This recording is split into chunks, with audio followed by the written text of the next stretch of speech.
Hey, what's going on, everyone? And welcome to another episode of Talking in Bits. But before we actually get to the show, I wanted to remind you guys that Talking in Bits is completely 100% audience funded. What that basically means is that you will never have to sit through no ads while you're listening to Talking in Bits. And the only way we can continue to do that and have been able to do that is with contributions and donations with great listeners such as yourself. So in order to keep that spirit alive, there's a few ways that you can actually donate to the show. My favorite way is Podcasting 2.0 apps. There's a bunch of them out there, but my two favorite are Fountain app and Breeze. And with these apps, it's basically like any other podcasting app. You can subscribe to Talking in Bits.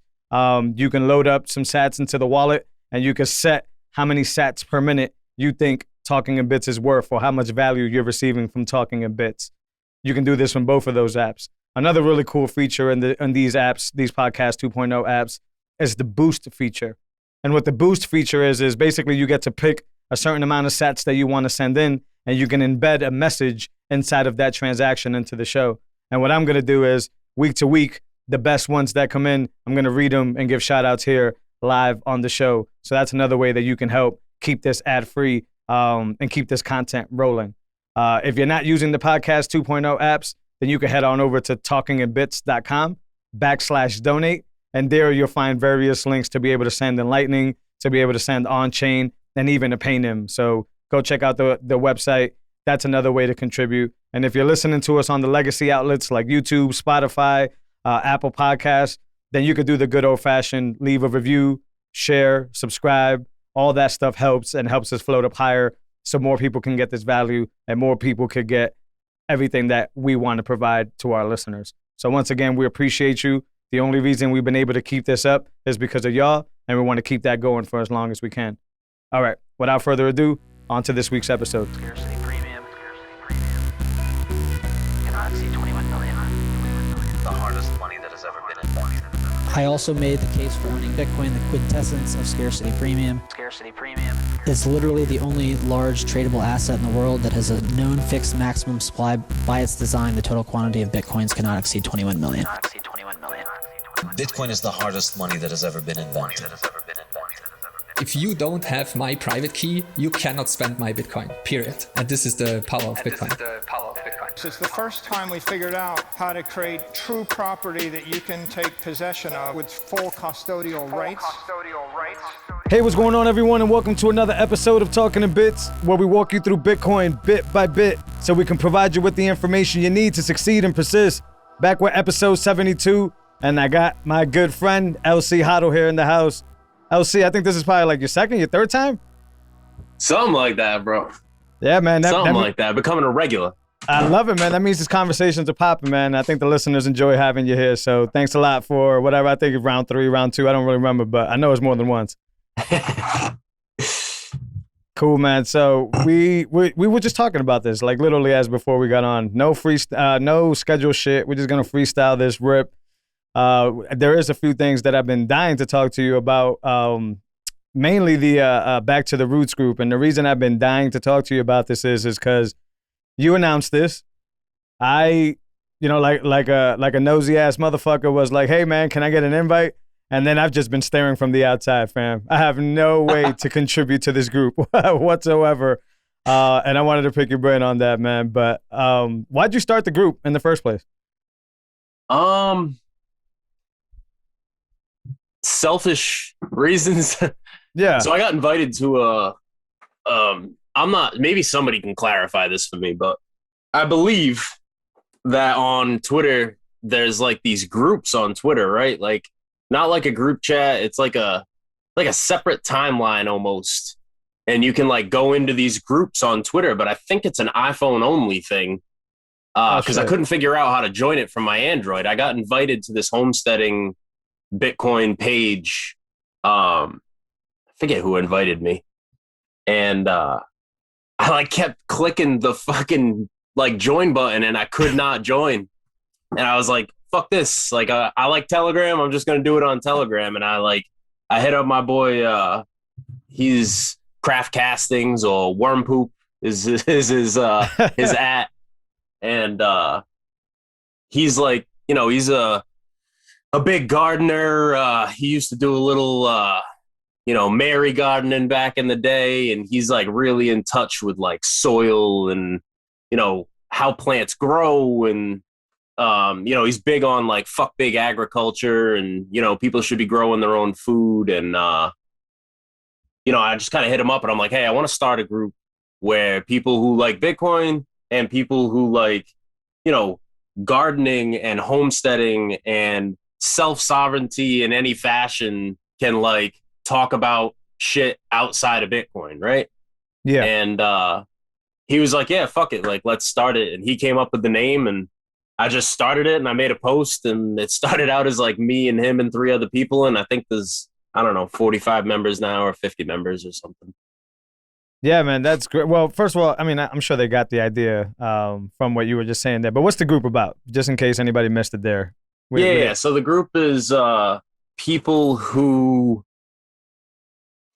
I guess, like if we're going to use Bitcoin language, right? So it's people who are like building citadels, right? Okay. They're figuring out how they can become as independent from the system as possible, whether it be growing their own food or raising their own meat, or figuring out electricity off grid, or, we have all extremes. We got guys that do vegetable gardens in their backyard in suburbia, and we got guys that own 100 acres and are building, big scale shit. So and everybody in between.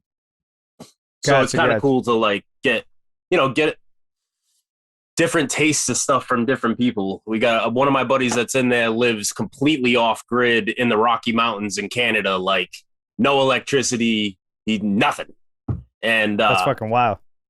Yeah, so it's cool to like get different perspective, and I got questions about shit that I'm doing around my homestead, and there's a lot of knowledgeable people on there that have a lot more experience than I do. So it's good to get somewhere where you're getting fed from people and you can give something back too, Yeah. I love the idea of taking it away from Twitter specifically, but like Bitcoin Twitter.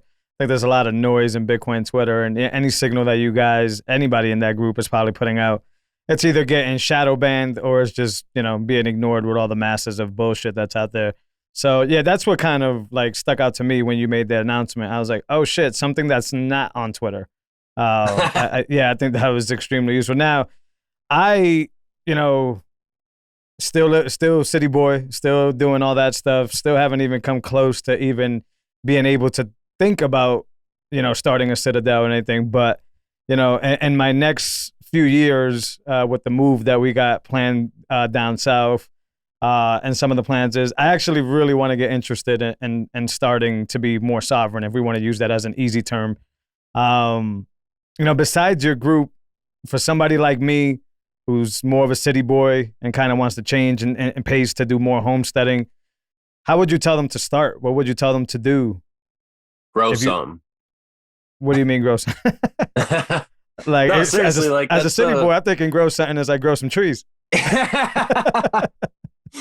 But no, I mean, it can be as simple as like grow a tomato plant or something, get a feel for what it's like to care for a life, okay.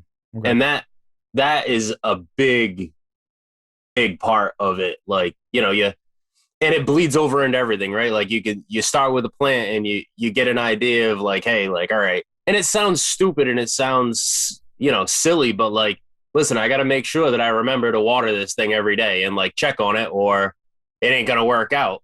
And, me and my wife started, I don't know, 5 years ago or something like that. And, my boy Shishi always says like, it's great to go on Twitter and post these beautiful posts of like these successful things that you've done in that specific area, right? But it's important that you post like the fails too, because people need to know that like it doesn't just happen. Like we started 5 years ago and we were renting at that time, and we were like, oh, we're gonna get some chickens. We had a little yard, and like we lost every chicken that we got. Like they all died. How the fuck did that? We didn't even get to eggs. You know what I mean? How did they die? Just randomly? You weren't taking care of them? Bro, it's so embarrassing. So disclaimer, like I was brought up with chickens, so like I know better. And my wife, her sister lives in Florida, So she goes down and visits her sister every 2 or 3 months. And I had him in a tote out on my porch. And I was like taking care of him, right? I was like, oh, they'll get some sunshine. And like I went to work. And the middle of the day at work, there was just like a flash rainstorm. And I came home and there was like 8 inches of water in the tote and a bunch of floating chickens and that. Oh, that was the end of that. Yeah. Lesson learned. Yeah. And I mean, I got discouraged. You know what I mean? I took like a year and a half off and I was like, I just don't have it right now. We got 2 pigs while we were there and put them in a dog kennel and nothing ever came of that. You know, we grew a couple plants and those died. And it was just like this slow progression of like, you know, we bought our house. So we bought our house and it's like, all right, well, I want to grow something. It's like, all right, well, we got to commit to it if we're going to do it.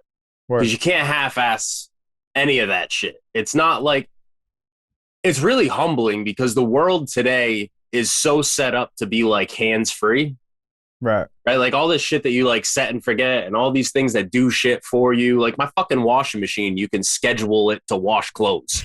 It dispenses its own soap. You know what I mean? Yeah, that's crazy. Like, the world is headed so hard in that direction. So it's really humbling to get into something like this where it's like, that doesn't exist. You have to show up and take responsibility and put in the proof of work if you want the desired outcome.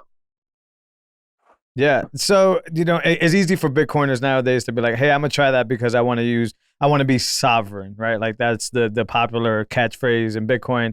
But you started doing this with your wife 5 years ago. Was that before Bitcoin was even in your sphere? And if it was before Bitcoin, what is it about being sovereign that is worth chasing? So for the purpose of this discussion, I'm going to use the term self-sufficient. Love it. Okay. So this was prior to Bitcoin for me. And it's always been something in me that like cries out to like get back to the wild. Like I don't do well in crowded areas. I don't do well in like controlled environments. You know what I mean? Like, yeah. I'm one of them dudes that like, you can't put me in a cage. Like I don't do well in a controlled environment. I never did well in school. I don't do well being told what to do. So the older I've gotten, the more I've been like, there comes this moment where you're like, yo, I am 100% dependent on the car in the driveway, the grocery store being open and there being food on the shelves. Like, you know, I made a post about it a while ago. It's like, if the whole world hit the pause button tomorrow, could you eat? And like, if you couldn't, you might want to take a look at that. Especially now. And my belief and my desire to get that way has only been more and more compounded after I found Bitcoin, right? Because after I found Bitcoin, I started paying attention to the things that were happening in the world. Prior to that, I was like, fuck the world. I don't care what they're doing because I don't give a shit about them. You can write all the laws you want. I don't follow that shit. You know what I mean? Yeah. So once I got into Bitcoin and I started paying attention to like what's happening in the world and what the things that are going on around me, it's only become more and more compounded. You start going to the beginning of COVID, you went to the grocery store and it looked like they had never gotten a food shipment. It was just fucking empty. Yeah. And it was just this moment of like, fuck that. They're like, I'm no way. Food is a very powerful thing. And, you know, me and you have talked before, and people who have heard me talk, you know, I've been through times in my life where like I was homeless and I was hungry, right? To boil it down. And I'll say this, once you're hungry and you don't have change in your pocket to put food in your stomach, you never forget that feeling. And you will do anything to not feel that again. So now that I've come out of that area of that era in my life, and then all this stuff starts to happen in the world where I go to the store and I look at the shelves and there's no food. Or we go to the store and we want to buy chicken breast because we want to get dinner and it's $10 a pound for chicken breast. Right. Now you got kids. You ain't buying a pound of chicken breast to feed the family. Like that ain't happening. That's not going to work. So, you know, you start seeing those things and recognizing those things happen. And it's like, you know, and I'm blessed in the fact that I have 5 acres. So I have the area to do it. So I'm very much a believer of, if God presents you with an opportunity and you're put in a position to be able to do something, you should absolutely do it. So I'm put in a position where I have the ability to make myself self-sufficient. Right? Am I going to have the internet or Twitter if the world pauses tomorrow? No. And I can hear people going, ugh. I can hear it in my head. But, you know, my goal is, and I believe that every Bitcoiner's goal should be, you know, with the things that we believe in when it comes to financial freedom and stuff like that, your goal in life should be to make your life in a way that if the outside world stopped functioning, your quality of life shouldn't change all that much. Like, your life's going to change, right? I can't go to the gas station and buy a fucking I'm addicted to these. What the fuck are those things called? I was talking to somebody about them today. A Black Rifle Coffee Company makes these energy drinks that are like 200 milligrams of caffeine. It's like meth in a can. Sounds like So, you know, I might not go to the store for those, right? But I'm going to be able to like wake up in the morning and eat 3 meals a day and not be like, shit, am I going to be able to eat today? You know, am I going to be able to like wash my ass in the next week? Like, these are the kind of way that I think. And a lot of people will say, oh, you know, doom and gloom, and that's never going to happen. And, you know, really, I really hope it doesn't. Yeah. But if it does, you know, need it and not have it and not need it type of situation. And on top of that, I mean, if you pay attention to the food industry, like, everything you buy in the store is shit these days. There's no nutritional value to anything. Right. You know, so if I'm growing my own vegetables, if I'm raising my own meat, I know it's a better quality food that I'm feeding me and my family, and it costs me nothing but my time. I know time's the most scarce asset. People get all these great sayings. Fucking love it. Yeah. But they don't do shit. They just talk about it. Right. Time's the most scarce asset. Just shop at the grocery store so you can sit on your couch longer and be on Twitter. Come on. Yeah. And eat all that toxic. Yeah, I mean, I've gone down the. I mean, I think you've spoken to him on your show before, but I've gone down the whole Texas Slim rabbit hole, and yeah, I ain't gonna lie, I'm in the seed oil rebellion rabbit hole too. But all that being said, even if it sounds cultish on the outside, like, I've never felt better. I've never thought clearer. I've never, you know, like, a lot of people are like, still feeling things that I used to feel when I used to eat a lot of like bullshit toxic food. And now I'm like, oh, like, I was feeling like that way too. And I never understood why. Now I can see it just by removing those few things, just by removing seed oils and just by eating pretty much meat. That's pretty much all I eat. I see a big difference, but man, I mean, convenience is a bitch, man. I mean, most people are just like, yeah, whatever. Like, literally, I got family members that are like, yeah, whatever, motherfucker. Like, now I'm going to go back to my, you know, $9 McDonald's meal here and basically kill my fucking self. So that convenience is a fucking bitch. It is. And it gets me some days, but, you know, you do the best you can in the situation. And, you know, when it's in your control, what you're consuming, you just try to make sure you're consuming good food. Yeah. I mean, you know, I actually had Slim on the podcast last week or the week before. I still haven't posted the fucking episode because of horrible shit like that. Hey, Slim, I've been reaching out to Slim. He's been ignoring me. So I'm not Hodl, but you can come on the show and we could talk too. But go ahead. Oh, that's my people. I'll get him on your show. Don't worry. That's my people. Hit him up for me, man. But we were just talking about it. It's like, you know, a simple rule of thumb if you want to try to eat better is like, read the label. And if you can't pronounce something that's in it, don't eat it. Like, if you read through the list and you're like, what the fuck is that? Don't eat it. Yeah, you probably don't want to eat it. Right. You know what I mean? How many times you walk down the road and look on the side of the road at something on the sidewalk and say, I don't know what that is. I think I'm going to pick it up and eat it. You're right. Never. It's the same shit. Like if you read a label and you don't know what that shit is, don't fucking eat it. And just doing that alone can do wonders for you. You know, I was talking to somebody about it yesterday. I went out to eat with some friends. Me and my wife went out with a couple that we're friends with, and we were talking about it because they're like really, they've been on like the being healthy people thing a lot longer than I even thought about it. Sure. And I was just like, you know, once you start being aware of like the things that you're eating and what they do to your body, like I feel bad. I was telling her this, I drive the same route to work every day for the last 6 years, right? And there's this one lady that walks up and down the road. She walks probably 4 miles a day every fucking morning. You could set your watch by it. And she's got to be 250 pounds. Mm. And I drive by her and I think in my head, like, I wish somebody would just tell you that you just need to eat better. Like, yeah. People use that as a cop out. Like, oh, I went to the gym today, so, you know, I'm going to have a cheat and I'm going to eat this. Like, yeah, you're only cheating yourself. You're not cheating anybody else. Like, nobody's keeping track of your gains or your health. You know what I mean? Like, that's on you. Yeah. If you just need to like, and even in my early 20s, right? I was doing all kinds of terrible shit, but in my really early 20s, I was going to the gym while I was partying and like doing steroids and like I was all about it.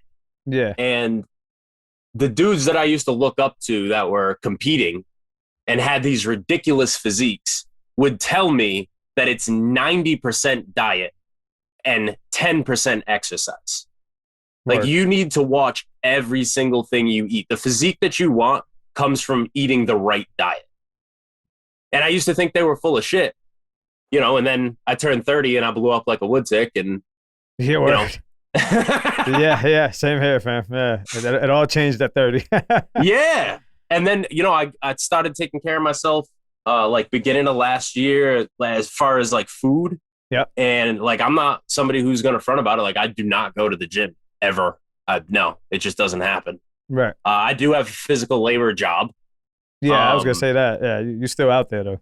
Yeah. And I do stuff around the homestead. You know, I work 7 days a week. If I'm not working at work, I'm working on the homestead. But, you know, I lost 40 pounds by eating right. Amazing. By just not eating bread, not eating, like, you don't realize how much, like, sugar is in fucking everything.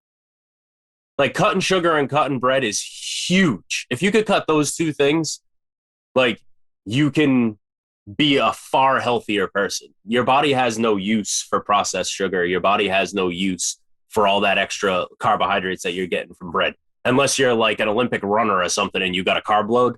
But trust me, bro, nobody listening to these shows need the carb load.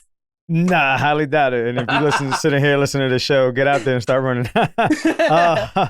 Yeah, nah, man, don't take away my sourdough, bro. That's the thing I'm on. I got rid of all other breads, but I'm still on this little sourdough binge. It just seems to be the cleanest bread. But yeah, maybe I should cut it completely. Who knows? I do the tortilla thing, bro. That's my weakness. Okay, like, cool. sometimes I can't even do the tortilla thing. So you got a little soft spot there too. Yeah. Now, are you OCD on the seed oil thing? Meaning that like, are you like one of those like it's killing you inside, or are you more like, it's just another bullshit that I don't take? Or do you even care? Do you just eat it anyways? Because you know there's those seed oil maxis out there. They out there. I like. So here's my thing. A lot of people it's bullshit that people say all this stuff about seed oils. Yeah. I'm not a scientist. I make holes in the ground for a living. That's what I do. But I will tell you that one of the machines that I run is a 1947, and I have the original manual that came from the manufacturer. And in that manual, they highly recommend using rapeseed oil on all the tool joints to keep the tools from seizing together, which is vegetable oil. Yeah. So when, you know, a lot of people, the people that I've paid attention to that know their shit will say it was made as an industrial lubricant, and people will be like, that's bullshit. It was never made as industrial lubricant. I can tell you that I have a manual from the 40s that says use it as an industrial lubricant. That's some crazy shit, bro. That's some crazy fucking shit. It's just, I don't even know how I approach it, really. I try to eat what my ancestors ate. Yeah. That works for me, man. I think about like my great grandparents that came here from the Azores and like what they ate. And the funny part is, like, we're gonna dive down a little bit of a rabbit hole right now. So Let's the funny go. thing is that they didn't think about it like that. They didn't think about it like, oh, this is better for me.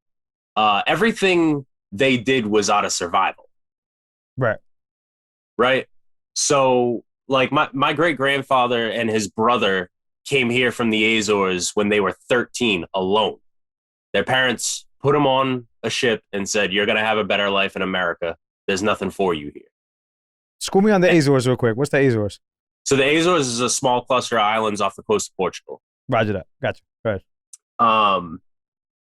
So they came here when they were 13 and like they had to build a life for themselves. You know, he came here with nothing at a young age and he died and he had 270 acres and a dairy farm that he killed himself to have it. Yeah. But, you know, I have a lot of old pictures from back then and I look at those pictures and it's like, you know, they had this massive root cellar. They would grow everything during the summer and everything got preserved for the winter. You know, we're talking about the 30s. They came over here in 1909. Yeah. So probably the 20s, the 30s. Like, you weren't driving to Walmart to like stock up on groceries. For real. Yeah. So they, you know, the self-sufficiency that I seek or that I talk about is really just getting back to a place of what my ancestors did out of necessity, right? Like you grow your food, you preserve your food so that you can eat in the winter. You know, you raise meat so that you have meat to eat. I have pictures of my grandparents with a half a pig on the kitchen table, like cutting it up because that's what you did. Right. You know, making, and I guess really it is like the way that they went about things, right? There was no waste, right? Like they weren't raising a pig because they wanted just bacon. Right. You know what I'm saying? Like they Yeah. used the blood, they washed out the intestines and made sausage. They, you know, all because you wanted to get the maximum out of the time that you had put into whatever it was that you were processing. So it's really the same shit for me. Like I see all this value that I can create here, right? I can create all this value for my family. I can save myself a bunch of money and stack more sats. And I can teach my kids these valuable lessons of like how to take care of themselves. Like, here's how to change your oil. Here's how to like make sure your tires are good. Here's how to grow a tomato plant. Here's how you butcher a chicken. Yeah. Like, I hope you turn 16 and hit a scratch ticket and never have to work a day in your life and you're rich beyond your wildest dreams. Yeah. But if that shit doesn't happen and you need some of these skills, at least you'll have them. I envy that, man. Definitely want to do something like that. And I don't know why I keep fronting on myself. I keep thinking about that city life stuff, but you're right. Maybe just a tomato plant, maybe something simple. But yeah, that's the type of stuff that I'm chasing as well. And even when I talk to my dad in that same example of, you know, the people that came before us, and he tells me a story about, you know, his dad and all that. You're right. It was very self-sufficient way of living, pure foods, right? A lot of animal fats, which was a constant thing. We're Puerto Rican, so yeah, you know, pigs on the table is it's like every day for us. But yeah, just, you know, I grew up here, and thankfully, you know, my dad busted his ass so much that for me it was just more of a McDonald's upbringing, right? It was like, hey, I'll give you the basic shit, and I don't want to do that same exact thing to my kids. And I'm not saying my dad was terrible for that. To him, it was probably more like, hey, I'm grateful that I can offer you this convenience. But now to me, it's more like I'm behind in that sense. And now being able to, like you said, butcher a chicken. Like, fam, I don't know how to butcher a chicken. I'm going to tell you that right now. No idea. And I saw the pictures you put up of like the before and afters when you already had that bitch all bagged up and everything. So like, yeah, I need to get on that. I need to chase that. And it's just conversations like this make me more bullish on like, I can get there if I just try small, like you said, and learn to fail a little bit and get closer to that. That's what I want to get to. Yeah. And it's such a good, like, just on the example of like a tomato plant, right? Like it's such a good feeling when that you see that red tomato on this plant that you've worked so hard to keep alive. You cut that motherfucker up and you're like, yo, this is going to be the best tomato I've ever had on a sandwich ever in my life. And it just tastes better. Like, and that's the other thing too. A lot of people don't realize that, like, you don't realize how shit the food is at a supermarket until you eat fresh food. That's a fact. Yeah. Like even steak and shit. Like you said, you eat a lot of meat. Like you can tell the difference between a steak from Stop and Shop or whatever your local supermarket is and a steak from the butcher. Like a good steak. You can tell we them Northeast boys. It's a Stop and Shop. Yeah. People around the country. Market, people are listening like, what the fuck is a Stop and Shop? Yo, but you're right. Yeah, no, I've tried, pure grass-fed beef and gotten the regular market basket bullshit. And there's a huge difference, just not only in the way it looks, but the way it tastes as well. Yeah. So, yeah. And it's so much more nutrient dense. It's so much better for you. You know, it's the more, again, we'll take it back to like, once you get involved in Bitcoin and you start paying attention to the financial things that are happening around you, that starts to bleed over into other areas of your life. I agree. Hey, you know, you gain this healthy distrust for like the Federal Reserve, right? And what they're doing to our currency. And then you turn around and you look at things like food and you're like, yo, there is zero chance that Lucky Charms was like, yo, fam, we found out that this green food dye is actually super good for you, right? So we're gonna put out these little circles that are neon green. It's got something that's good for you in it. Like they're not thinking like that. They're thinking they want to make as much money as they can without having to put as little money in as possible. Yeah, that fiat spigot.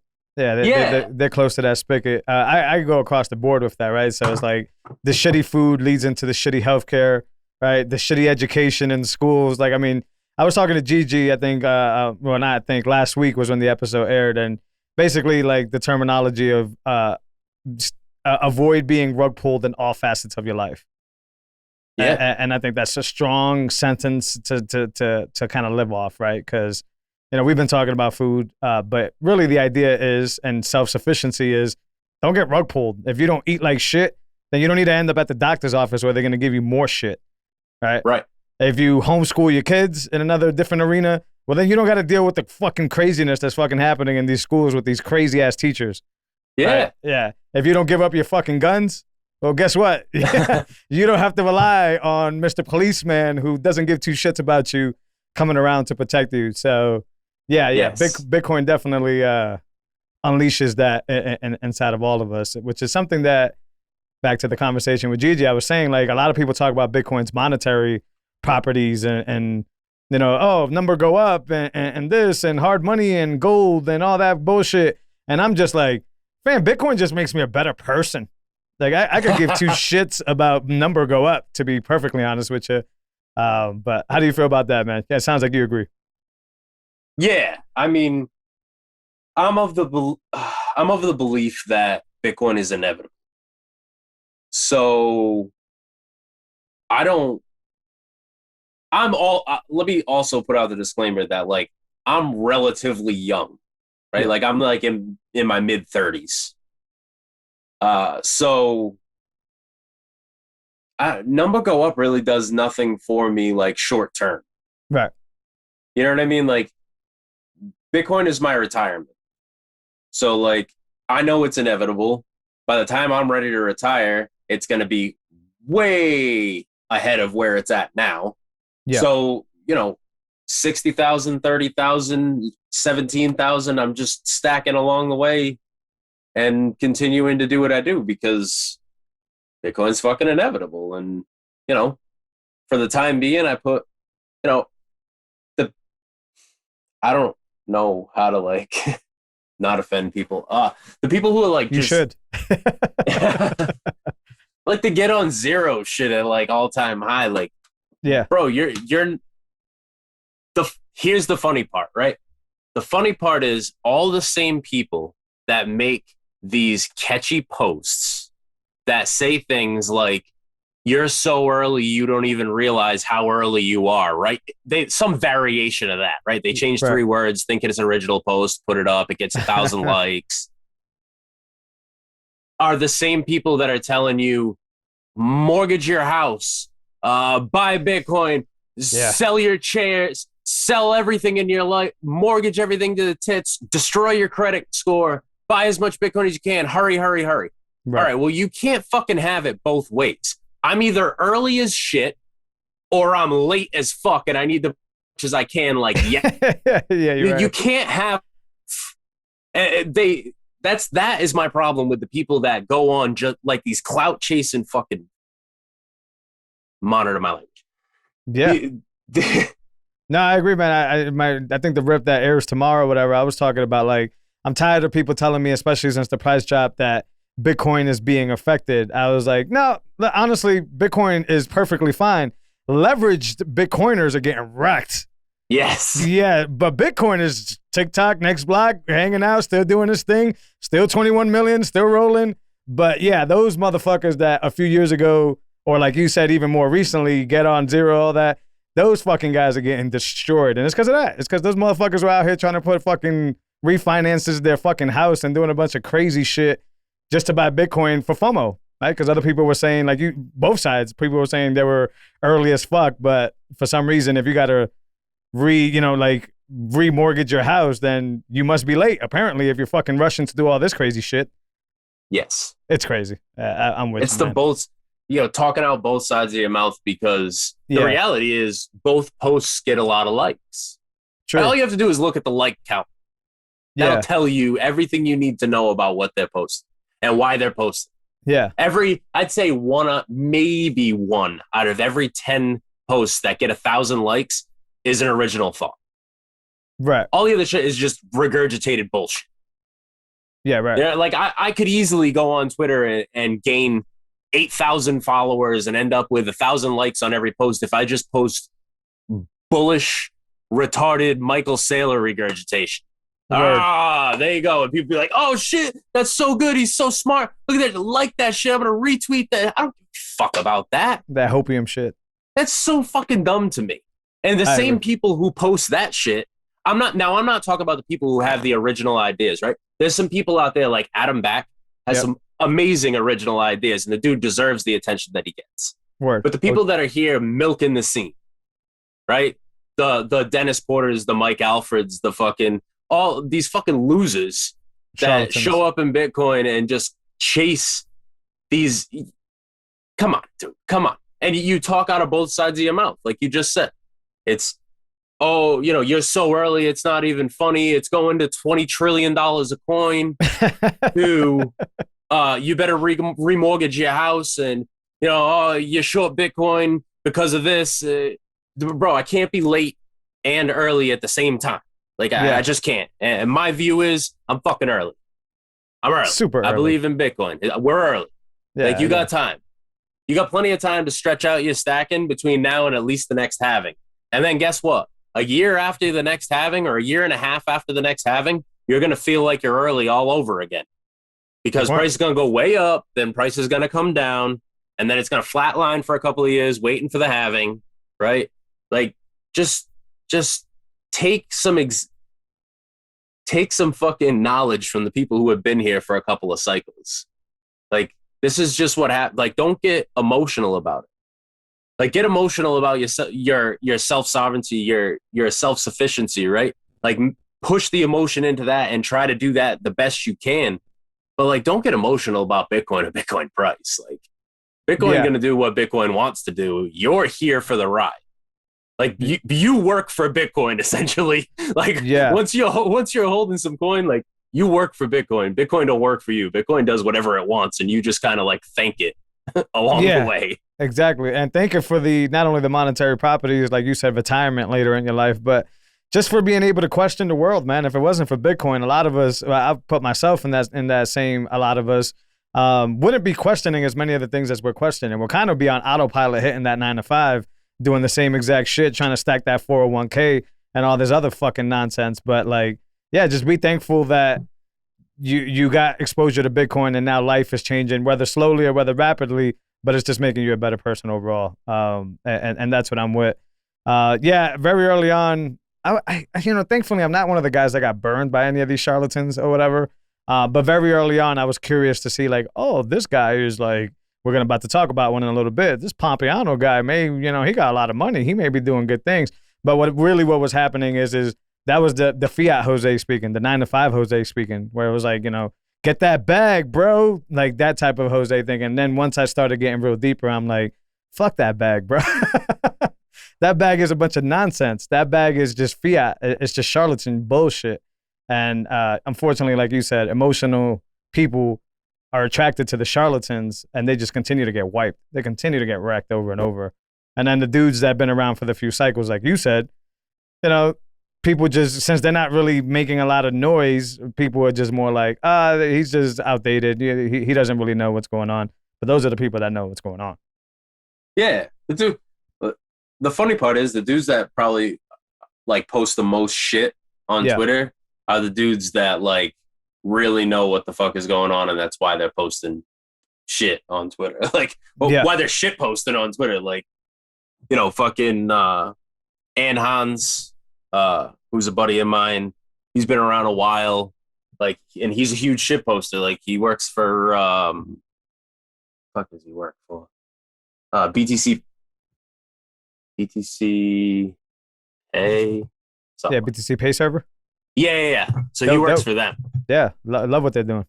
And like, he's just a huge shit poster. Like, that's all he does. But if you can get him outside of shit posting and talk to him about Bitcoin, he's super knowledgeable about Bitcoin and like people's past and what they have done in the space, right? Because like, you come around and like, you just assume that everybody has good intentions. It's like, it's important to talk to these people who have been around a while and be like, hey, what's up with this dude? And they'll tell you like, oh no, fuck him. Like, he's done this, he's done that. Like, shady shit that people have been into before. Like, it's, anybody who comes around and starts yelling about how terrible everybody is. Oh, they're so toxic. They're just assholes. Like, they're just, no. Like, there's a reason. And when it comes to Bitcoin, like, there's a reason that people are being toxic towards you. Like, you fucked up somewhere, and this is our way of calling you. Yeah, and people hate being called out, bro. They be crying in there. I love that Maxi stuff. I try to keep, early on when I came in, it was a lot of the pomp. There was a lot of the parabolic guy. I always forget his fucking name. There was a lot of that stuff, and like, man, and like I was intrigued at first and then immediately shut off. I was like, hold on, these dudes are just like parading here. These guys are cheerleaders. It's pretty much what they are. And thankfully, I don't know if it's just because I have a marketing background and I understood what they were doing. I don't know if it was just because somebody along the way saved me, like one of the OGs, and I didn't notice. But like, thankfully, I didn't fall for those guys. But I can see where the majority will. The post that you brought up the other day, fam, that you were saying, thanks for tagging me in that, by the way. I do appreciate the love. But you were talking about the circle jerking and the moon boys and all that stuff. Can you remember exactly what you wrote in that post? I don't have it pulled up here, but yeah, I mean, well, at least what you meant behind something it. like, yeah, my favorite people getting wrecked right now are the people that have like Circlejerk podcasts that like, that's my favorite part. My favorite people to watch get wrecked currently. Like, you have nothing to talk about because all of your guests were circle jerkers that were talking about stock to flow and, it's a super cycle and it's going to 100,000 before the end of the year. And like, the longer I'm in Bitcoin, the more I realize that like, and especially like having the podcast, right? And like, we talked about this like before we came on here, that like, it's so much, in my opinion, right? And I think that's why like I've had like the small amount of success that I've had with the podcast is because it's okay to have somebody on and have a conversation with them about anything. It doesn't have to be this scripted thing where you talk to them. I don't like the interview idea. Yeah. Yeah. I struggle with the interview idea. It's much better in my eyes and much more enjoyable from a listening standpoint to listen to two people have a conversation and be intellectual together, as opposed to like one person drilling another person. Yeah. about a topic. I learned that. Like you said, I was talking about it before we jumped on. You know, it was much easier to conduct this podcast when it was me and Ben. For that same reason, because we were both kind of just like ripping, you know, with each other, talking back and forth. When our guest came on, which you were on a few times when we were both here, it was just much easier, much natural. And then when me and Ben split in that situation, like for some reason I kind of was like, oh shit, well now I'm gonna need to like script this stuff, or now I'm gonna need to like respect people's times and make sure that I'm ready with some good questions and stuff. And you know, shout out to all the guests that have come on Talking in Bits, and I appreciate them all. But a lot of them, man, all I got was robots. All I got were these people that were just giving me like some interview to the core. Like they literally seemed like they were interviewing for a fucking McDonald's job or something. And they were just like giving me these like boilerplate, just basic answers. And boy, was I bored even doing it, right? I was bored doing it. I was bored editing it. I was just bored along. I didn't even want to like really share it. Right? And this is no disrespect to them. This was more my fault than it was theirs. And then as of late, maybe as about a month or 2 month and a half or so, it's just like, nah, I got nothing here. There's no notes sitting here next to me. There's nothing. We're just going to fucking talk shit. And hopefully I don't waste your time, and vice versa. Hopefully you don't waste my fucking time. But the quality's just been much better. And the listeners are responding to that as well. I try to think about it like a lot of the people that would take the time to follow me on Twitter. Yep. Probably are interested in a lot of the same things that I'm interested in. Facts. Right?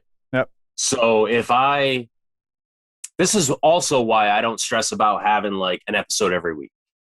Like I don't really stress about that, because like I have a conversation when I find somebody that I want to have a conversation with. Yeah. Like if I feel like I'm going to have an interesting conversation with somebody, then I'll hit them up and like have them on the podcast to have a conversation. I've had plenty of people reach out to me in DMs and be like, hey, you should have this person on. And I'm like, no, thanks. Yeah. That's cool and all, but like I appreciate the message, and I appreciate you taking the time, and I appreciate you listening, but like, I don't really find that person interested in it. Like, I don't think we can have a conversation that's going to flow and be natural. Like the way I try to approach it now is like, I feel like if I enjoy having the conversation, then the people who follow the podcast will enjoy listening to the conversation. 1,000. Yep. But if I'm not enjoying it, it's like you said, it's very apparent. Like it's just very like choppy and very hard to get through, like pauses and trying to like think about what I'm going to talk about. That's why like every time you've hit me up, I'm like, hell yeah. Like I'm happy to come on. Like you were supposed to be the first guest I had on my podcast when I started my podcast. You were like the reason that I started a podcast. Hey, appreciate that. Hell yeah, For man. real. Yeah. Like shout out to you. Like you were the one that was like, just fucking do it, bro. Like it's not that hard. You helped me out with Anchor and shit, like getting set up. Yeah. No, yeah, and we've always had great conversations. That's why, yeah, to me it's like easy to reach out to you and have you back on the show, because all these episodes are fucking fantastic. They're just great, and I don't have to try. Right? Like this isn't like like you just said, this ain't like a brain aneurysm just to try to get you some questions. I'm genuinely just 1,000% interested in everything you got going on.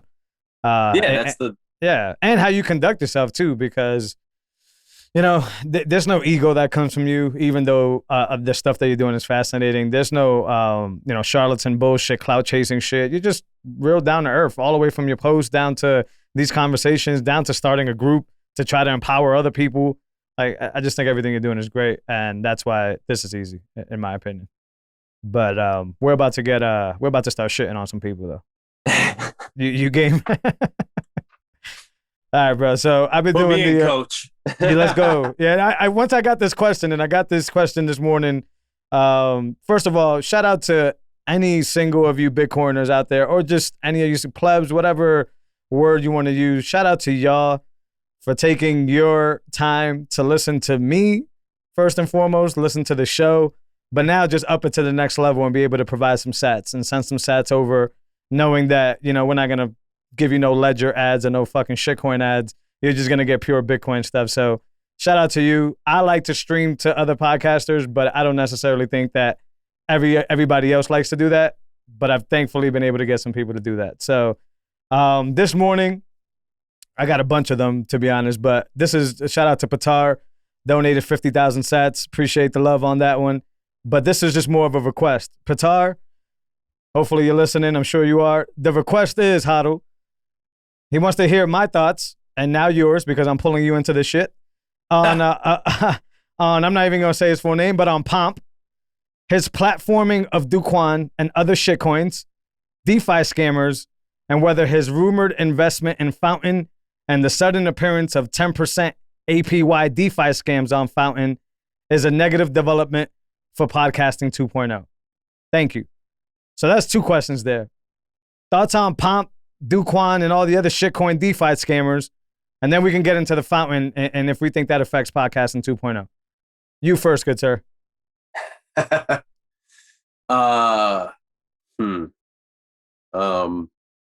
Trying to think of like how I want to go at this, right? Like hard is how I want you to go. Exactly though, but that's my thing. Like, do I want to like just shit all over them, or do I want to like have a concise thought as to why I really believe what it's easy for me to just like cuss and say about them, right? Yeah, that's a good point. It's easy for me to say like he's a fucking scammer, he's a piece of shit, like he doesn't give a fuck about you. It's easy to say those things. But everybody says those things.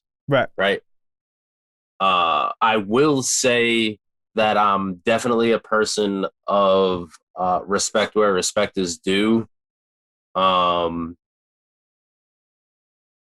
don't even know if respect is the right word. It almost put a bad taste in my mouth.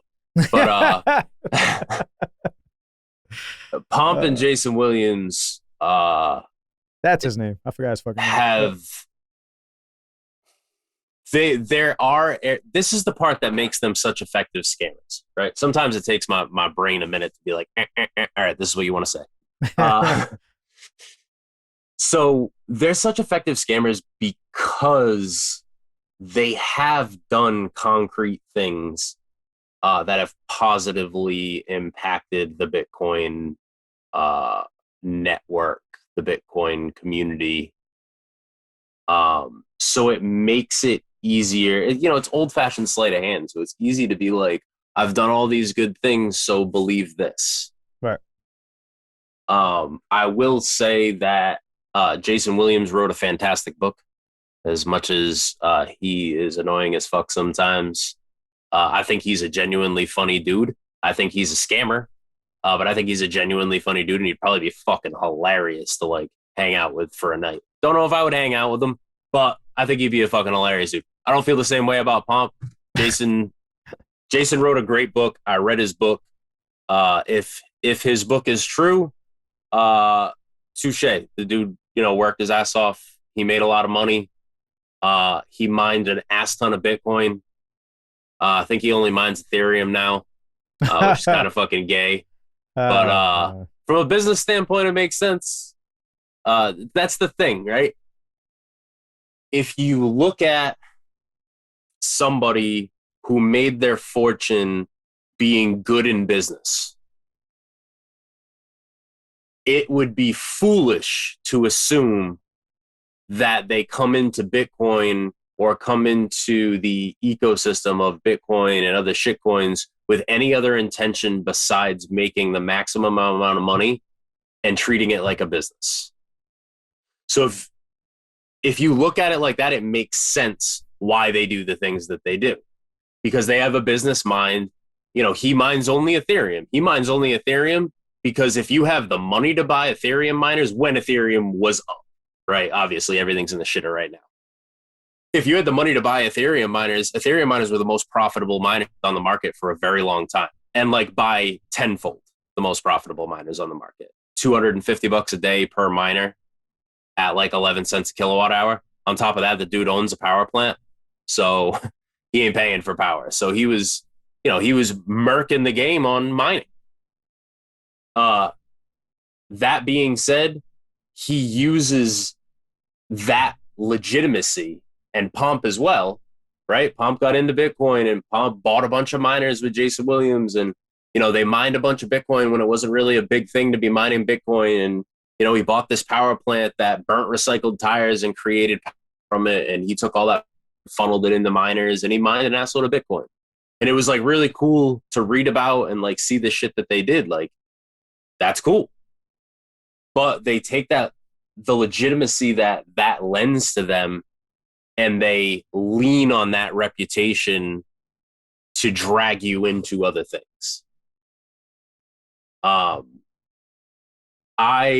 have far more respect for Jason than I do for Pomp. Pomp is a snake oil salesman and a liar when it comes to being called out on being a snake oil salesman. Jason is much more of I'm a snake oil salesman, haha type dude. Yeah. Honesty. I think we talked about it the last time I was on here with you. Yeah. I have a lot more respect for somebody who's an honest person. Like, he was very open about, like, I'm selling fucking ETH to buy Bitcoin. Like, he would make posts about it all the time. Like, oh, I bought this shitty NFT and I sold it and I made an assload of money and I bought Bitcoin with it. Like, do I think what he does is right? No. Yeah. But at least he has the decency to, like, be open about it. Whereas Pomp, an announcement of an announcement, Bitcoin Pizza Day, it was different. 2 years ago, it was different watching Pomp than it is watching him in the last year. He just went full, when the bull market was in full swing, he just went full scammer, taking money from whoever was willing to give it. Even if he wasn't taking money, you're giving a platform to people that you should not be giving a platform to. Right. And I know that, people will say, like, oh, everybody personal responsibility. And yeah, personal responsibility is great. But, like, if you're looking to find somebody and you're new that seems to have a lot of followers and you think they got a grasp on Bitcoin or their profile says Bitcoin, and then you're watching their podcast and they have BitBoy on who's talking about fucking XRP or whatever the fuck he's talking about, it's like, even if your excuse is, oh, I'm debating him, like, oh, look, I'm like tearing down his beliefs. No, bro, you're giving him a 10,000 person audience or however many people watch your podcast. Like, you're giving this dude the time. Somebody who's new and doesn't have that conviction yet might be like, oh, well, what's going on with that? And then people in turn lose money. Like, everything that dude touches is a fucking scam. It's disgusting. That was a little bit nicer than I thought you were gonna go. So I'm gonna go on the strength of sounding like a hater here. I'm gonna go a little bit harder here. Good cop, bad cop. You're bad cop. Fire off. Yeah, I've had that struggle. You outlined that brilliantly, perfectly well. If you honor somebody and they came up on business, then you can see where they're going to continue to be business minded. And as somebody like myself, who still considers himself a pleb, not, a millionaire through business, then I could come off as a hater. 100% get that argument. I get it. To me, it's very simple. There's already enough fucking bullshit in this fucking world that's stealing from individuals every single fucking day. The odds are literally against the average man when they fucking wake up in the morning from fiat all the way from healthcare. We talked about it earlier, from everything. Your fucking role as somebody who actually supposedly understands Bitcoin is to be able to empower people to do the shit that you and I spoke about earlier, to find respect in themselves, to leverage, basically make themselves better over fucking time. It's not your job to use Bitcoin to fucking line your pockets that are already fucking lined. So to me, Duquan, Pomp, J Will, I always call him the parabolic guy. I always forget his fucking name. I never read his fucking book, by the way. I just never fucking cared. And I heard the same thing. So good, dude. You gotta read it. I heard the same thing. I heard the same thing that you just basically said, where, he basically came up from nothing, blah, blah, blah, all that. Fan-fucking-tastic. So if you do care about individuals, and maybe as a business owner you shouldn't, stop getting people fucking rug pulled.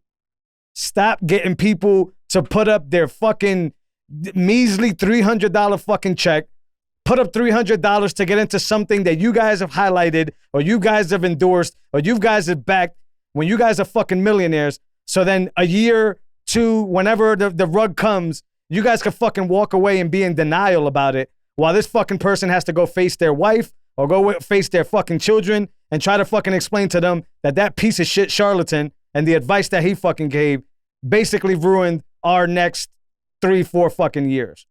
So I think Bitcoin brings out the fucking best in people. If those guys were going to continue to scam their fucking bullshit and stay in their lane, meaning, hey, we don't really talk about Bitcoin like that. We talk about ETH. We talk about all that. I fucking get it. But if they're going to fucking sit here and play both sides of the fence and come over to Bitcoin and try to like talk about it like if it's a fucking investment and then talk about sovereignty and all this fucking bullshit, they could go fuck themselves, honestly. And that's my God honest opinion. I could give two shits about how much money they got. I could give two shits about fucking burning tires for mining, even though sounds cool. If your fucking end game is just to line your pockets deeper and fucking deeper while people that are already suffering are going deeper and deeper down the suffering fucking hole. I do my show. I'm going to go on a limb and say you do your show to make sure that we help people. That's actually my little intro to give you the information that you need to succeed and proceed. Fam, I'm not going to fucking sell you some fucking snake oil, right? So that I can line my fucking pockets and then sit here in my podcast and say, no, I'm not really doing that. I'm arguing against it. No, you're a fucking liar. And I have virtues and they're not tied to the fiat spigot. Those guys are tied to the fiat spigot no matter how much they want to preach Bitcoin, preach whatever the fuck it is they preach. All they care about is the fiat fucking spigot. So am I a hater? Fantastic, man. I'm a fucking hater. That's cool. But I promise you that anybody who ever takes my advice on anything is always going to get my advice on the best intentions. On shit that I've tried myself or that I've experienced myself. They're never going to get charlatan Jose. I'm never going to put a bag in front of the listeners of the show or anybody that asks me for any fucking advice. Imagine in the example you gave me earlier when you started your podcast and you reached out for me on Anchor, I fucking came to you and said, well, you know what? I got this company called Spotlight Coalition, which I do. How about you give me X amount of fucking dollars and I teach you how to run Anchor? That's some fucking nonsense. That's free information. You can go on YouTube and figure out how to run Anchor, right? But if I was one of these motherfuckers, I would have had you send me some fucking sats to help you get laced up with a podcast that I honestly believe that you had the power to do anyways. So like, that's why I stand with those fucking guys. Business is business. Maybe I'll never understand. But I also know you can get a lot of value, not only in life, but in your pockets by just being a good fucking person. That's it. You'll be rewarded not only in your soul, but you'll also make a lot of fucking money if you just stay fucking honest. And those dudes rather get to the money faster, so they're willing to swerve between honesty and dishonesty. And to me, they never get my fucking respect. I don't give a fuck. He could come out tomorrow and say that he fucking gonna hand me $100,000 in Bitcoin. And I'm honestly gonna be like, and no bullshit, LC, I know I'm gonna be 100,000, 100,000. I'm gonna be like, from you, keep that fucking shit. Because I know that 100,000 comes with something else. I know it does, because they're business guys. So why would you give away 100,000 because you're a good guy? You wouldn't. There's some other shit that's coming with that $100,000. You know who else I know does that? The federal fucking government, right? So I'm good with those guys. That's just my stand. And I could be a hater. Fuck it. I'll be a fucking hater. That's just the way I feel about it, man. I'm with you. Just to be clear, fuck Jason Williams. Yeah. Except just to be clear from my end. His book is good. I mean, he wrote the book the way that I talk. So like there's like 3 fucks per page. So I was like, yo, this is like a New England book, you know? Okay, I'll give you that. Book. That's fine. I will say though, if their business in and out though, I have heard of authors that basically buy dudes to write their book. Oh, he probably bought somebody to write. All right. So see what I'm saying? You see this fucking nonsense? I'm with you. Yeah. I'm with you. Like you shouldn't even have to like, you know, all right, easy one just because I'm a big fan of it, right? Like GG's 21 questions, right? Like I never once was thinking, fam, he got somebody to write this shit. You see what I'm saying? Like you should not think that stuff about people that are just like virtuously good people, right? Now, could I be wrong about GG? Maybe, right? But you don't get that vibe. But with this other dude, the first thing I thought when somebody was like, yo, you should check out his book is like, is it really his book though? And that's where I was like, all right, like if I have these feelings, that means that there's some like toxicity going around there or some lies that are going around there, I should say more clearly, that I need some clearing up on. And I've actually said it early on in one of these episodes, like, fam, if Jason Williams wanted to come on and tell me on my own show that I'm a liar and want to prove himself, I'm sure the listeners would love that. But he wouldn't, fam. He wouldn't. That's the thing.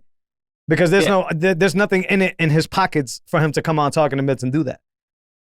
So like he's gonna rub me off as like you're just a brokey, right? And I'm gonna turn around and be like, you're just a bitch. So like where do we land here? It doesn't matter, really, right? Right. So I think it's important to like say that there's two kinds of scammers that I've experienced, and you have your scammer like Pomp and Jason who are here for money, and you have your scammer that is strictly here for the clout and the reputation, and they want followers and they live off of that dopamine hit. yeah, it's different currency. You know, Laser Hodl is the biggest fucking dopamine junkie. I thought that was your boy. Nah. His new shit is like it's either the best troll I've ever seen in my life, or he's just completely gone off the deep Where the end. fuck did he go? I thought he bounced. I haven't seen him in a minute. Oh no, he's oh god. Rebranded? All right, we got like 10 minutes, but like let's do it. go through it. All right. So yeah, it came out that when he was on Twitter as Laser Hodl, he also had several sock accounts which he would use to like, retweet, and comment on Laser Hodl's posts. Gotcha. So he had this one account called Monetary Frame. And when, you know, he like quit Twitter and made this big dramatic thing about it, came back as Monetary Frame, had like a different profile picture for like a week and a half before he just changed it back to Laser Hodl's fucking picture. So like the whole I'm quitting because like, oh, like I need to start back from zero, I have too many followers, it was all attention. Oh boy. But as I said before, like some of the people that have been here a long time that are shit posters, like, yo, way worse than the FBI. They all up in your ass on everything you've done. So they go digging back and come to find out, like May of last year, he was commenting on his own posts as like, oh my God, that's amazing. Where does Laser come up with this stuff? Like literally typing that to himself. That's fucking wild, bro. So yeah, and he like, so now he's on this new kick where he posts hashtag masculine frame. And dude, I actually have some of the screenshots. Let me just read you one. Please do. Damn. So you get like a taste of like just how like cringe. So what's he going on as now? Not that it matters, but what is he? What's his tag now? Monetary Frame. Gotcha. I think I've seen that here and there. Okay. So this was one of his posts from the other day. Yeah. I'm a one-issue voter. If Hillary was all in on Bitcoin and could demonstrate her portfolio, I would vote for her as president.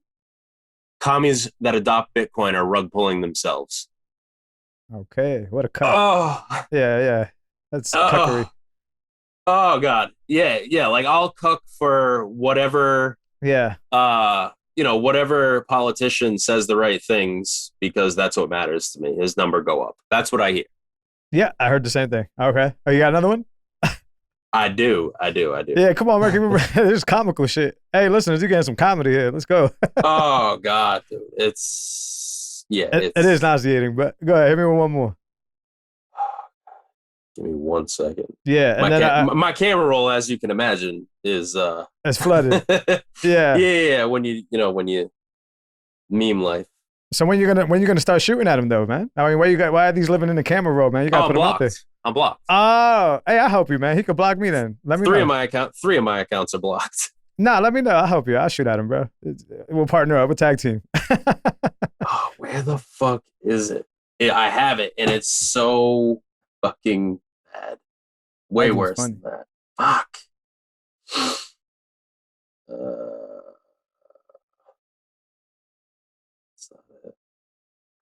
While you look for that, Patar, just to answer the second half of your question, do I think this is bad for Fountain?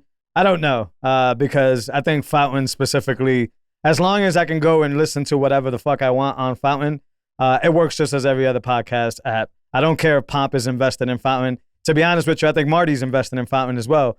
That doesn't change it. As long as they're not shoving any shit coins and like making like a shitcoin wallet in the app, as long as I could go and listen to any podcasting app that I want, and as long as they keep innovating, meaning that like you can earn now just for listening, I think that's pushing podcasting forward.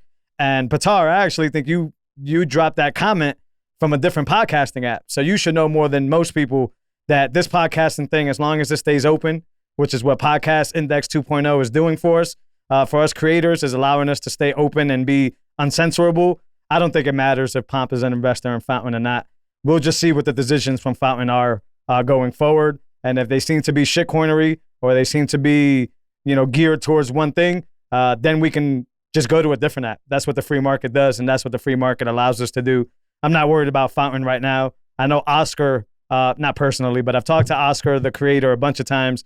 That's a guy that understands the mission.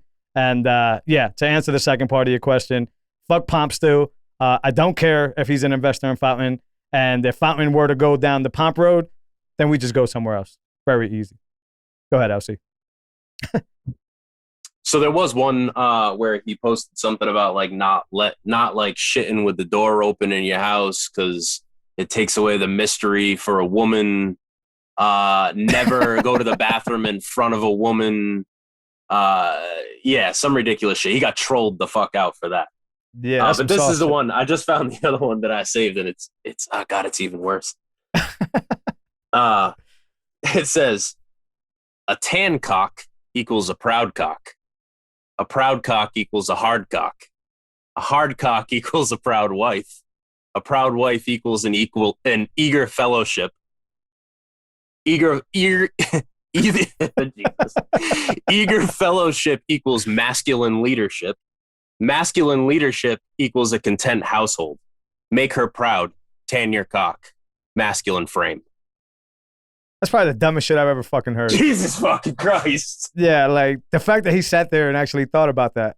He thought he was a philosopher with that one. Oh, dude, what a fucking idiot. It's that, dude. One of my favorite shit to call out. Yeah. Is there is nothing better than a timeline full of single dudes telling a bunch of married dudes how to get chicks. Hey, this is what you got to. This is how you're an alpha. Like, bro, I'm married with 3 kids. Word. Like, when was the last time you got laid? You know what I mean? Like, you're out trying to like talk your way into some pussy, and I'm trying to like get 8 hours of sleep because, like, you know what I mean? Like, I run my household. Like that shit is hysterical to me. It is, man. They're just trying to like practice their lines for when they talk to these chicks at the bar that are probably just gonna turn them down. So they go on Twitter and tell married men how they would talk to these girls. is the best thing I can think of. If not, then they're just fucking idiots. I'm with you, man. I got 4 kids and I'm not paying fucking attention to any of these fucking guys. My wife gets her cock regardless if it's 10, not 10. You know what I'm saying? Like, 10. You're not gonna punch you. Yeah, she's gotten it plenty of times. She got kids. She's good. She's happy. Masculine frame or whatever fuck your name is. That's some fucking stupid shit to write. It's just funny to me. Like, and those are the dudes that like dudes like him. Yeah. It's just like they out there. Bro, you're telling me like this is what a man does and how a man composes himself.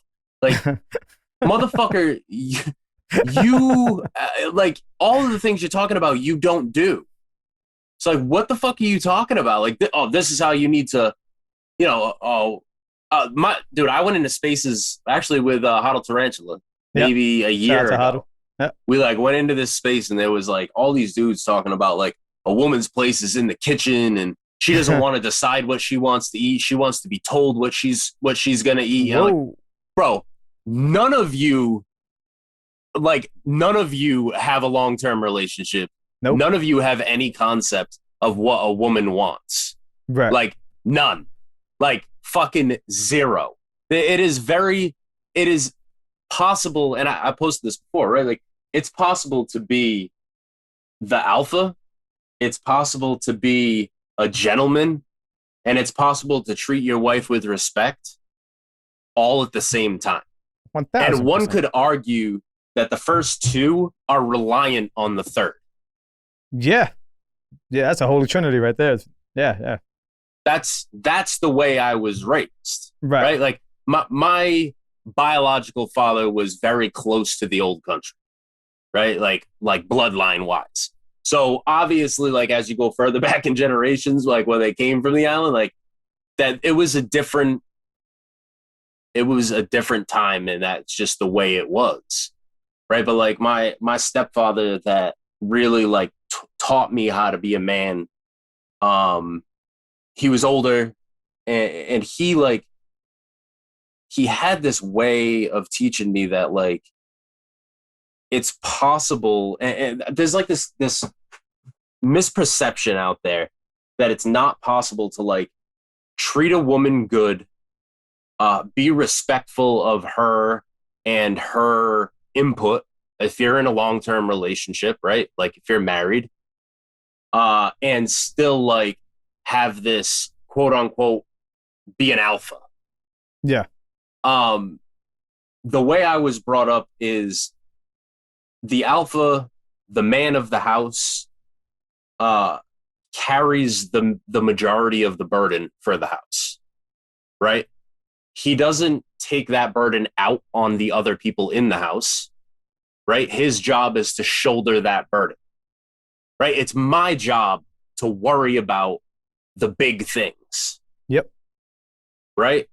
I, as the leader of the house, provide a sense of security for my wife and for my kids so that my wife can raise my kids, right? While I'm at work, my wife can raise my kids and do the things that a mother does with her children, right? But the man's job is to be a good figure for their children to look up to, right? And should make his wife feel safe and secure. That's physically, financially. And that's not saying, I don't say that out of like the position that some of those dudes come from, right? Like my wife works from home. She's a marketing director for a car group that has a bunch of dealerships. Like she has a very important job, right? Yeah. Big brain shit that I couldn't do. She does marketing shit. I have no brain for it. It bothers me when a lot of these people come from a place of like, oh, well, women are this inferior species that like, they need men to like tell them what to do. Like you're a fucking moron if that's what you believe. Like you're a moron. I'm sorry. Like you're a fucking idiot. That's not reality. For the sake of sounding controversial, I think a lot of that shit honestly comes from just Bibles, just from like the old, the old language. And once again, controversial maybe, but not. My experience in the Christian church, I don't know about any other faith, is usually that is the woman ain't shit. You kind of sit over there and you have your corner. The man is dominant. She's supposed to be cooking and she's supposed to be doing all that.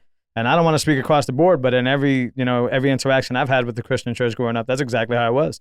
And my wife had that same upbringing, right? Christian background, and we have this conversation all the time. A lot of that language and a lot of that, like, you stay in your place shit comes from the church, 1,000%. I just don't. Everything. How do I say this? I'm not a person that hears somebody else's belief system and takes it on as my own. My belief system is formed from the experiences that I've had in my life. Yeah, likewise.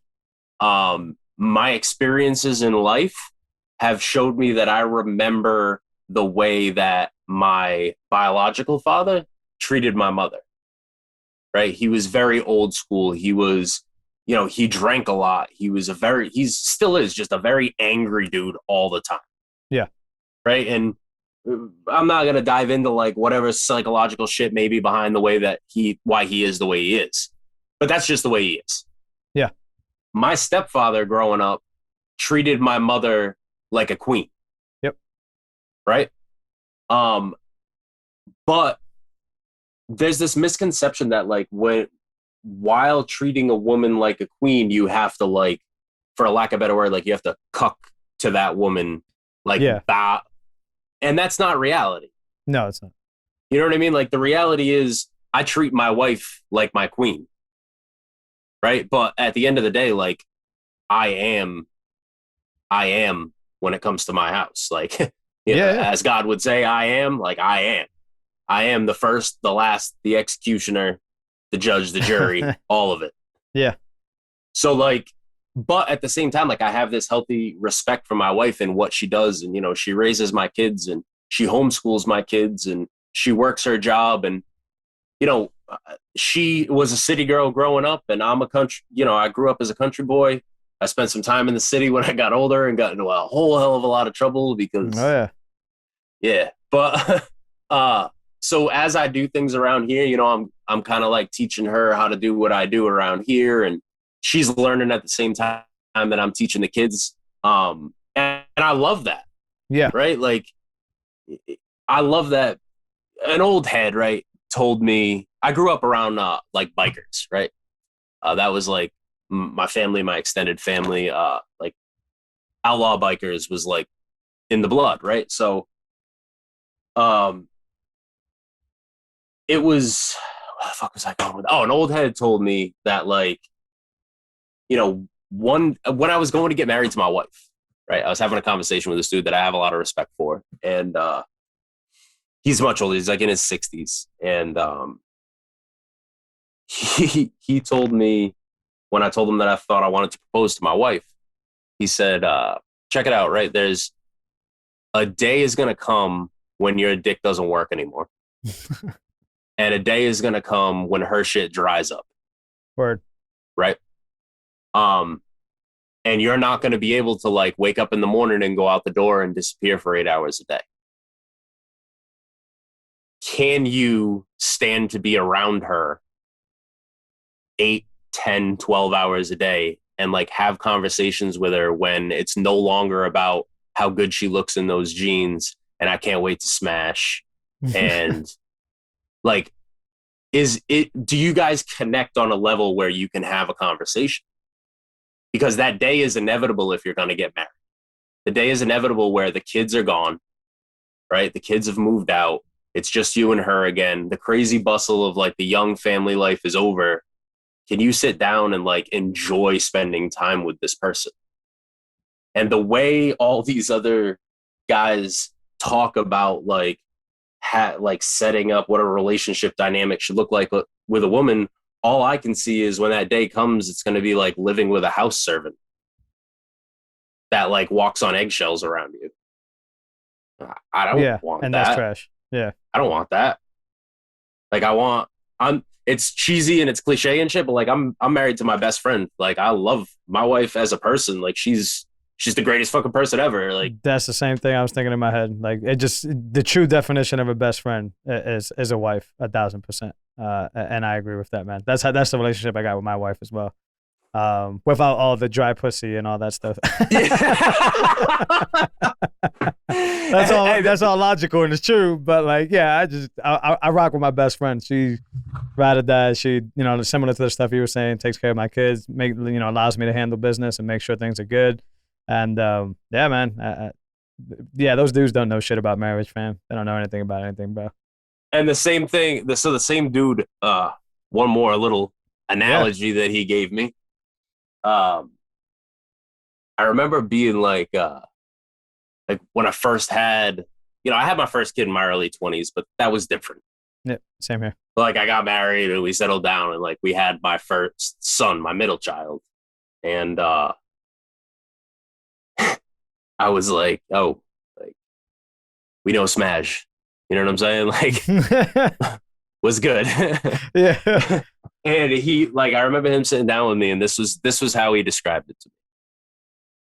And this may make sense for people who, like, I don't know. Do you like cars? Not really. All right. So it might not make sense to you, but oh god, no. So he explained it to me like this: if I gave you a Corvette, yeah, and you drove it every single day as your daily driver, right? For the first 6 months, maybe, you'd be like, yo, this thing's dope. This is look at how nice my car is, right? But about a year later, you're going to have coffee cups on the passenger side floor. You're going to, like, throw a wrapper on the passenger side floor, right? Now, if you take that same Corvette that I gave you and you're not even allowed to look at it, you can only drive it on Sundays. You're going to treat it like the greatest fucking thing in the world, and you're going to drive it so gently, and you're going to take such great care of it, and you're never going to have coffee cups on the floor, and you're never going to get tired of driving it. That was how he explained marriage and sex after your first kid to me. He was like, check it out. She's not stupid, right? Yeah. She knows, right? You got to keep it fresh. So that's a wise OG right there. Yeah, and that's the same thing. That's a trend that I've seen across a lot of things, right? When it comes to like marriage, and I was new to marriage, and I didn't know like I didn't know what the fuck I was doing. I knew that I said I do, and I had a basic concept, but it took talking to people who had been there before me and had more experience than me, and like had success that I could see, right? Like this evidence to me that they had something that I wanted, right? I used to have a mentor that used to tell me like, meet people in your life, find people that have something you want, and surround yourself with those people and find out how they got those things that you want. Yeah. Right. I've heard that before too. Yeah. So it's the same idea. Like when I got into marriage and I found this dude that had this marriage that I wanted, and I listened to him and I picked his brain about how he got what he had. It's the same thing as Bitcoin, right? I see these OGs that have been around for a cycle, 2 cycle, 3 cycles, and they didn't get wrecked, and they don't have half a coin after being here for 10 years, right? Like they figured some shit out and they did it right. Like they have something that I want. So I go to those people and I ask those people, like, how did you get what you have? Because I want what you have. And then I follow those same steps. Yeah, man, straight to the source. And those people are really forthgiving with the information too and knowledge. Like they actually want to pass that down. So yeah. Don't shitcoin. It sounds simple, but it's really not that simple. It's a lot of temptation. It's like having the stripper with the nice ass shaking it in front of your face, but ultimately that stripper is gonna get you some fucking gonorrhea or something like that. So, yeah, you got to be careful. But yeah, no, it's easy, but it's not easy. It's one of those things. But yeah, no, LC, we can finish off here. It's a fantastic conversation, man. I didn't think otherwise though when we were gonna jump on, dude. So yeah, I'm glad you asked me, man. It's been and I'm sure this won't be the last, man. I am gonna be making my move down south, but I still think we should try to link up now that I'm still here close in Mass. But yeah, bro, we should absolutely. Definitely, brother. There's so many things that I wanted to ask you that I didn't get to ask you, but either way, LC, we'll save that for the next rip. Let the listeners know where they can follow the pod, where they can listen to the pod, where they can follow you, and anywhere else you want to send them. Yeah, I'm pretty sure I'm on every podcast app that is available. We are very similar to your show, and we don't have any sponsors. I basically don't like people telling me what I can and can't say. So I say what I want. And, we mostly use Breeze app for streaming, for people streaming us sats. We're on Twitter I think it's at the BC Pleb. The name of the podcast is the Blue Collar Plebcast. I host it. I talk to people, Bitcoin fuckboys, my editing, video, audio in chief, whatever the fuck. So you can catch me on Twitter at that follow the podcast. If any of that homestead and shit interests you, hit me up on Twitter. My DMs are open, and I'll send you a link to join that group. Yeah, no, listeners, I got to get more active in that group, by the way. But listeners, definitely listen to follow LC and all the different places. Check out the podcast. Fantastic podcast. Just like LC said, no fucks giving, real straight signal, no bullshit noise. Stream him some sats, show him some love, all the value that he's giving out, all the value that he's giving us here. I am going to plug in LC for 5% splits on this show. So if you do like anything that we've talked about here, make sure you stream the show some stats so LC can get some of that love. And check us out on all your favorite podcasting 2.0 apps. I happen to like Fountain. Breeze is a really good one, but there's a ton of them out there. Check us out. Show us some love. If you want to check out this 4K content, Bitcoin TV is the best place to see all the episodes archived there and logged. And if you're not on the Bitcoin standard yet, fair enough. You can go check us out on the legacy stuff like YouTube, Apple, all that good stuff. Just leave a review, rate, share, subscribe. That's how you help those shitty algorithms, but it does help. And we can get this knowledge out to everybody else. LC, once again, brother, I appreciate you for coming on. Jose, bro, always a good time. I gotta have you on the podcast again for Rip number 2. I think we're a little over a year now since the last time you came on. So, oh, let's fucking do it, man. It'll be an honor. But appreciate you, brother. That wraps up episode 72. Appreciate all the listeners, all of y'all giving boost. Keep giving the boost because we'll read them out on the show just like we did here today. And we'll catch y'all on the next episode. Later.